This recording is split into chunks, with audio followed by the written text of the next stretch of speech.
تو اگر آپ کم پیسوں میں وہ جاب وہ نوکری کریں گے تو کم سے کم جو پیسے ملیں گے اس سے قرضہ تو کم لینا پڑے گا، وہ پیسے تو آپ استعمال کریں گے نا۔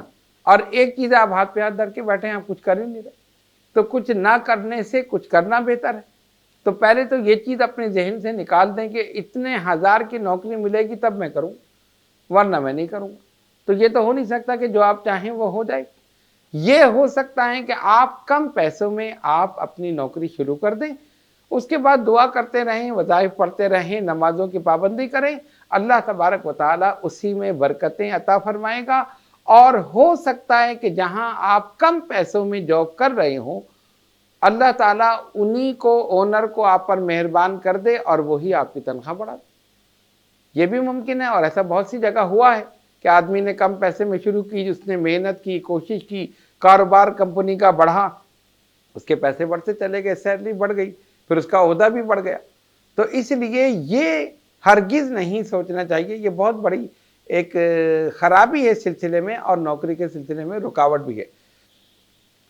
اور وہ یہی ہے کہ 10,000 20,000 25,000 جو بھی اپنے ذہن میں اس نے ایک بنا لی رقم کہ اتنے رقم کی نوکری ملے گی تو میں کروں۔ اب جب تک نہیں ملے گی، جب تک آپ خاموش بیٹھے ہیں، جب تک آپ ہاتھ پہ ہاتھ دھرے بیٹھے ہیں، جب تک آپ پر قرضہ ہو رہا، تو اس سے بہتر یہ کہ آپ کم پیسوں میں شروع کر دیں، اللہ سے دعا کرتے رہیں، اسی میں اضافہ ہو جائے گا۔ ٹھیک ہے، پہلی چیز۔ دوسری چیز، نوکری ہونے کے بعد اکثر یہ دیکھا گیا ہے کہ نوکری ختم ہو جاتی۔ اچھا، نوکری ختم کیوں ہوتی ہے؟ اس کی وجوہات: وقت پر نہیں پہنچتے۔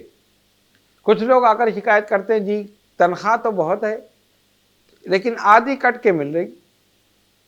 ہمارا اونر، ہمارا مالک جب تنخواہ دیتا ہے تو کاٹ کے دیتا ہے۔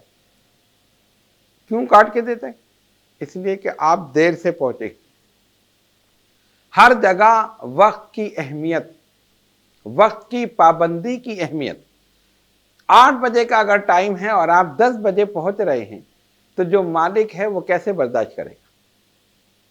اگر وہ 8 بجے سے 8 بجے تک کے پیسے آپ کو دے رہا ہے، یعنی صبح 8 بجے پہنچنا ہے اور شام کو 8 بجے، یا صبح 8 بجے سے شام کو 5 بجے تک، اور آپ نے 2 گھنٹے بیچ میں ضائع کر دیے، یا شروع میں 2 گھنٹے لیٹ چلے گئے، یا آخر میں 2 گھنٹے پہلے چلے گئے، تو وہ تو سب نوٹ کر رہا ہے نا۔ جب تنخواہ کا وقت آئے گا اتنی کاٹ کر دے۔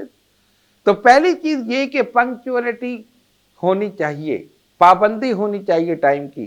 جو وقت طے ہوا ہو آپ کا کہ اس وقت آنا ہے، اس وقت جانا ہے، اس سے 1 منٹ اوپر نیچے نہ ہو۔ جلدی آپ پہنچ جائیں وقت پر، اور جو ٹائم ہو اسی ٹائم پر آپ آفس سے نکلیں، اسی ٹائم پر آپ چھٹی کریں۔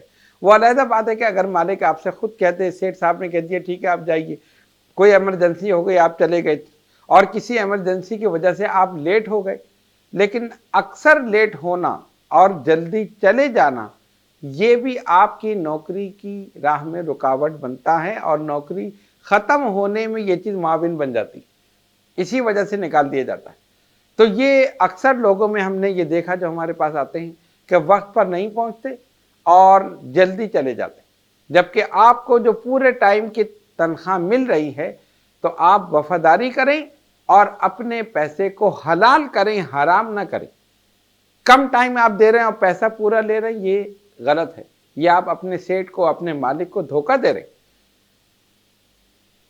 اس لیے ہونا یہ چاہیے کہ جو وقت طے ہوا ہو اس وقت پر آپ پہنچ جائیں، اور جو وقت بتایا گیا کہ اس وقت جانا ہے اسی وقت آپ کو چھٹی کر دی۔ یہ آپ کی ایک وفاداری ہے، آپ کی ایمانداری ہے، اور آپ اسی محنت کا پیسہ لے رہے ہیں۔ اور پھر آپ کہتے نہیں جی مجھے پوری تنخواہ ملے، تو یہ کیسے ہو سکتا ہے؟ تیسری چیز جو نوکری کی راہ میں سب سے بڑی رکاوٹ ہے، اور وہ یہ ہے، ایک جگہ ایک انسان جاب کر رہا، اور یہ بات جو میں آپ کے سامنے بیان کر رہا ہوں یہ مشاہدے کی بات ہے، یہ ایسا نہیں کہ سنی سنائی بات۔ بہت سے واقعات اس سلسلے میں ہمارے پاس موجود ہیں جو بالکل حقیقت پر مبنی ہیں، ہمارے مشاہدے کے طور پر آ چکے ہیں۔ ایک آدمی ایک جگہ جاب کر رہا ہے، جاب اس کی صحیح چل رہی، ٹائم پہ جا رہا ہے، ٹائم پہ آ رہا ہے، لیکن اب اس نے یہ سوچ لیا، اس کے ذہن میں یہ آیا کہ یہ کام جو میں کر رہا ہوں یہ دوسرا کوئی نہیں کر سکتا، لہذا اگر کسی بات پر غصہ آیا تو لگی ہوئی نوکری کو چھوڑ کر غصے میں آ گئے، اور دل میں یہ سوچا کہ اب یہ مجھے دوبارہ بلائیں گے، میری خوشامد کریں گے، پھر میں تنخواہ کی بڑھنے کا میں مطالبہ کروں گا، اور ہزار چیزیں۔ ہوا کیا کہ جب غصے میں چھوڑ کر آ گئے، انہوں نے آپ کی جگہ دوسرا آدمی رکھ لیا۔ تو یہ چیز اپنے ذہن سے نکال دیں کہ یہ کام میں کر رہا ہوں تو میں ہی کر سکتا ہوں، دوسرا نہیں کر سکتا۔ اگر ایسی بات ہوتی تو دنیا کا نظام ہی ختم ہو جاتا۔ سوچنے کی بات ہے نا، ایک کامن سینس کی بات ہے۔ اگر یہ چیز ہوتی کہ ایک آدمی کے ہٹنے سے کام ہی نہیں ہوگا تو یہ دنیا کا پورا نظام، سسٹم آف نیچر جو ایک چل رہا ہے، نظام کائنات کا چل رہا ہے، یہ ختم ہو جاتا۔ ایک آدمی کا انتقال ہو جاتا ہے نا، اس کی جگہ دوسرا آ جاتا ہے، ایک کا انتقال ہو دوسرا، دوسرے کا تیسرا، اس طرح نظام اسی طرح چل رہا۔ اس نظام میں کسی قسم کی خرابی نہیں، اور یہ سوچ لینا کہ یہ چیز صرف میرے ہاتھ میں ہے، یہ کام صرف میں کر سکتا ہوں، کوئی دوسرا نہیں کر سکتا، یہ خام خیالی ہے، یہ شیطانی خیال ہے۔ کتنے لوگوں کو ہم نے یہ دیکھا کہ انہوں نے یہ سوچ کر اپنی جاب کو، اپنی نوکری کو چھوڑ دیا کہ یہ لوگ مجھے پھر بلائیں گے، جو کام میں کر سکتا تھا وہ کوئی نہیں کر سکتا۔ ایسا نہیں ہوا۔ پھر وہ 4 سال، 8 سال، 10 سال پھرتے رہے لیکن نوکری نہیں ملی۔ اور میرے والد گرامی اشرف المشائخ حضرت ابو محمد شاہ سید احمد اشرف اشرفی الجیلانی نور اللہ مرقدہ فرماتے تھے، پھر اللہ تعالیٰ کی ناراضگی بھی ہو جاتی۔ ایک جگہ سے آپ کو رزق مل رہا ہے، آپ نے خود جان بوجھ کر اس کو چھوڑ کر اور پھر آپ آ گئے، تو یہ پھر اللہ تعالیٰ کی ناراضگی، اور اس کی ناراضگی جب ہوتی تو ظاہر ہے پھر معیشت اس پر تنگ ہو جاتی، رزق تنگ ہو جاتا، پھر وہ مارا مارا پھرتا ہے، کسی سے قرض لیتا ہے، کسی کے سامنے ہاتھ پھیلاتا ہے، کسی کی خوشامد کرتا ہے، لیکن وہ چیز پھر دوبارہ اسے نہیں ملتی۔ اس لیے اس بات کو اپنے ذہن میں رکھیں کہ لگی ہوئی نوکری کو کبھی بھی نہ چھوڑیں۔ وہ الگ بات ہے کہ آپ کو کوئی جاب مل جائے یا آپ خوش اسلوبی کے ساتھ اس کو چھوڑ کر دوسری جگہ منتقل ہو جائیں، وہ بات ایک الگ ہے، لیکن یہ سوچ کر کہ یہ میرا کام کوئی دوسرا نہیں کر سکتا اور میں اب چھوڑ کے جا رہا ہوں تو یہ کمپنی والے یا ادارے والے دوبارہ مجھے بلائیں گے، میں ہی یہ کام کروں گا، یہ بالکل غلط خیال ہے، خام خیالی ہے، بلکہ شیطانی خیال۔ جن لوگوں نے ایسا کیا وہ ساری عمر پریشان رہے۔ تو اس لیے اس چیز پر بھی غور کرنا چاہیے۔ چوتھی چیز جو اس راہ میں رکاوٹ ہے کہ پرانی نوکری کو چھوڑ کر نئی نوکری کی طرف جانا۔